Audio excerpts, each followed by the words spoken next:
सलमान का जहाज लोकेट नहीं हो रहा है, उसका जहाज गायब हो गया है। क्या? एयरलाइन से अभी कॉल आई थी तो उन्होंने बताया। तुम प्लीज दुआ करना। ये कैसे हो सकता है?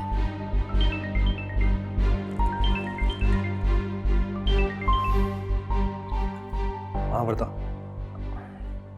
अच्छा रो क्यों रही हो? रोने से क्या होगा?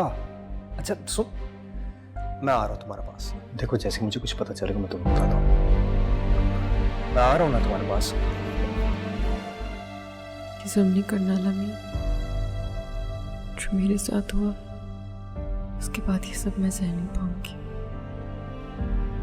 जो कहेगा मैं करूंगी, जैसा चाहेगा वैसे ही होगा। बस मेरा सलमान मुझे वापस कर दे, मैं इसके बगैर जी नहीं पाऊंगी। प्लीज अल्लाह मियां।